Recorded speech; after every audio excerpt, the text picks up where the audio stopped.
नमस्कार मेरे प्रिय विद्यार्थियों, मैं एसपीसी गवर्नमेंट कॉलेज भीम से डॉक्टर अपूर्व नागर लोक प्रशासन में पेपर सेकंड फर्स्ट ईयर का भारतीय प्रशासन विषय अब पढ़ाऊंगा।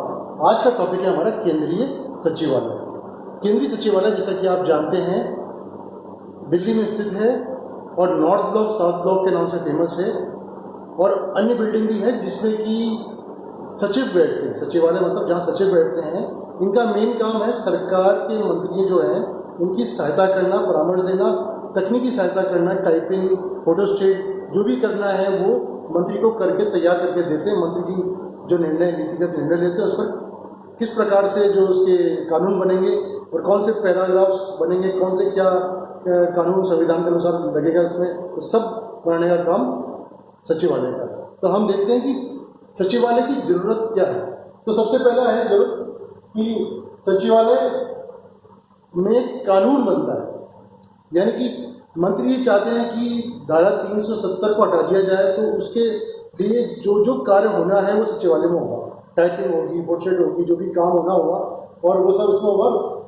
दूसरा कारण ये है कि मंत्री व्यस्त है। मंत्री व्यस्त यानी कि मंत्री जी को बहुत सारे काम हैं। एक राजनीतिक व्यक्ति हैं, वो अपनी कंस्टिट्यूंसी से आए हुए हैं, वहाँ भी जाते हैं, वहाँ उद्घाटन करते हैं, स्पीच देते हैं, अन्य काम करते हैं। तो राजनीतिक व्यक्ति होने के कारण उनके पास इतना समय नहीं है कि वो कार्य कर सकें। तीसरी बात तकनीकी सहायता। तकनीकी सहायता यानी कि कोई PWD का जो मंत्री है, मान लो जो सार्वजनिक निर्माण विभाग का जो मंत्री है, या जो शिक्षा विभाग का जो मंत्री है, या रेलवे विभाग का जो मंत्री है, ये सारे इन सब में इंजीनियर या टेक्नीशियन या प्रोफेसर या अपने हिसाब से जो सहायता देने के लिए एक ऐसे व्यक्ति होते हैं जो अपने क्षेत्र में कुशल होते हैं। जैसे कि स्वास्थ्य मंत्रालय, वहाँ कुछ डॉक्टर्स भी होंगे जो सीनियर डॉक्टर्स होंगे, वो उनको एडवाइस देंगे।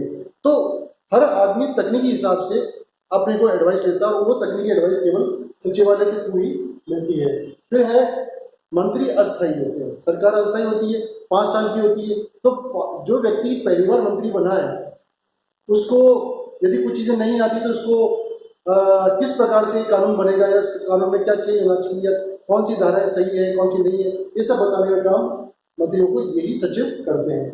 व्यवहारिक सुझाव, प्रैक्टिकल सॉल्यूशंस हर प्रॉब्लम का जो करते हैं वो यही सचिवालय के लोग ही करते हैं। क्योंकि प्रैक्टिकल सॉल्यूशन जरूरी इसलिए क्योंकि जो मंत्री है उसके पास इतना टाइम नहीं होता कि वो हर चीज़ के बारे में थ्योरी पढ़े, फिर थ्योरी पढ़ के उसका एक्चुअल में क्या निदान होना चाहिए वो करे। तो ये काम सचिवालय करता है। इसका कोई विकल्प नहीं, विकल्प नहीं है, इसका विकल्प रहित सचिवालय में। तो कारण क्या है कि सचिवालय का कोई भी कार्य मंत्री या अन्य लोग नहीं कर सकते, क्योंकि वो एक स्पेशलाइज्ड सरकारी सेवाओं द्वारा ही किया जाता है और उन लोगों का काम पूरी जिंदगी यही एक ही काम करना है। तो ये इसका कोई विकल्प नहीं। विशेषता है सचिवालय जो है, केंद्रीय सचिवालय, उसकी क्या क्या विशेषता है। ये अंग्रेजों द्वारा सचिवालय बनाया गया था और अभी भी कंटिन्यू कर रहा है और आगे तो और बढ़ रहा है।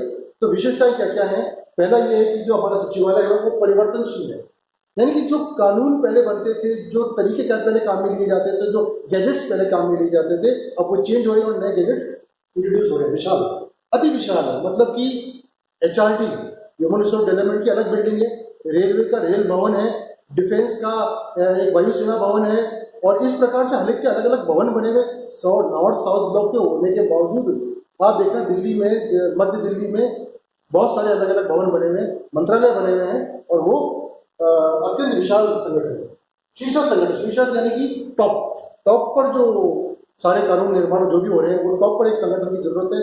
और ये सचिवालय जो है इस देश का सबसे टॉप लॉ मेकिंग संगठन है। बढ़ता दायित्व, यानी कि दायित्व सचिवालय के बढ़ते जा रहे हैं। कारण क्या है कि नए नए प्रकार के समस्याएं आ रही हैं। नए नए प्रकार की समस्याओं से जूझने के लिए कोई, जैसे कि सपोज को स्वास्थ्य मंत्रालय, उसने अपने अंदर एक कोरोना विभाग अलग से खोल दिया, और वो कोरोना अनुभाग का काम ही यही कि कोरोना से संबंधित काम ही करना, उसको वही सूचना देनी, वही इसमें करना, अखबारों में देना, उसको ये करना, सामंजस्य बनाना, वो उसका काम है। तो वो दायित्व बढ़ता ही जा रहा है, पूरे देश को चला रहा है। यानी पूरे देश में जो भी कहीं भी कोई कानून लागू होना है जो केंद्र द्वारा करना है, तो उसको ये सचिवालय लागू करेगा। फिर है नौकरशाही की बुराइयां और अच्छाइयाँ इसमें है। यानी नौकरशाही की बुराइयां यानी कि रेड टेपिज्म, लाल फीताशाही, काम को धीरे धीरे करना, काम वक्त पे नहीं पहुंचा देना और टेंडर में देरी और भ्रष्टाचार थोड़ा बहुत भी होता ही होगा। इसके अंदर कारण क्या है कि कोई भी फाइल चलती है तो फाइल पर टाइम लगता है, टिप्पणियाँ होती है। कई बार क्या होता है कोई फाइल जल्दी चाहनी होती है, क्योंकि इसमें क्या है कि देश की कोई संकट आता है या देश पर कोई काम जल्दी करना है तो उसमें, लेकिन ये सचिवालय जो है अपनी गति से ही धीरे धीरे कार्य करता है, ये इसकी बुराई है ये। और ये इस तरह के अन्य जो नौकरशाही की बुराई है उसकी वजह से। फिर है केंद्र के समस्त कार्यालयों का एकीकृत नाम, यानी कि सेंट्रल सेक्रेटेरिएट का मतलब इसमें सारे विभाग देश के आ गए, तो हम एक ही नाम से जानते हैं, केंद्रीय सचिवालय। कार्यकारी संस्थाएं हैं, यानी कि सचिवालय का काम नियम बनाना है, कानून बनाना है, पर उसको लागू करने का काम निचली जो कार्यकारी संस्थाएं हैं उनको दे दिया जाता है, और फिर वो उसको किस प्रकार से लागू करना है वो उस पर हका बनाता है। सरकार की नीतियों पर परामर्श, यानी कि सरकार को क्या करना चाहिए, को क्या नहीं करना चाहिए, क्या उचित है क्या अनुचित है, किस प्रकार प्रेस में खबर जानी चाहिए, कौन कौन सी जानी चाहिए कौन सी नहीं जानी चाहिए, इन सब का कार्य यही करता है। कार्यक्रमों का निर्माण नियंत्रण, यानी कि सबसे जरूरी काम कार्यक्रमों का निर्माण, यानी कि जब आप कोई कानून बनाते हैं, कोई भी आप नया मॉडल बना रहे हैं, कोई भी आप एडवाइस दे रहे हैं, कोई भी परिकल्पना कर रहे हैं, कोई भी आपको देश में जिस प्रकार से विकास होना चाहिए उस प्रकार से कोई भी इस संबंधी कार्य, यानी कि नियम निर्माण, वो जो है इसका काम ये सचिवालय करता है, जो सबसे जरूरी काम सचिवालय का। अब शीर्ष मंत्री प्रशासनिक शीर्ष सचिव, यानी कि वहाँ कोई केंद्रीय मंत्रालय जो होता है उसका हेड मंत्री होता है, लेकिन सचिवालय में उस मंत्री, जैसे डिफेंस मिनिस्टर है तो उसके अंदर जो सचिवालय का जो उसका विभाग है उसका नाम होगा मतलब डिफेंस मिनिस्टर के अंडर में जो उस विभाग को संभाल रहा हुआ आदमी उसका नाम होगा डिफेंस सेक्रेटरी। तो सचिवालय में सचिव शीर्ष विभाग का, और फिर विभाजन यानी कि एक ही मंत्रालय कई खंडों में, कई विभागों में, कई अनुभागों में, कई संभागों में बटा रहता है, जिससे कि कार्य करने में आसानी होती है। शासन के प्रत्येक कार्य से संबंधित, यानी कि इस देश का ऐसा कोई भी कार्य नहीं रहेगा जिसका सचिवालय में एक विभाग नहीं। फिर है कार्यकारी विभाग, यानी कि कार्यकारी विभाग इसके साथ चलते हैं, सचिवालय कार्यकारी विभाग को साथ लेकर चलने वाला है। कारण क्या, कार्यकारी विभागों से ही सचिवालय चलता है।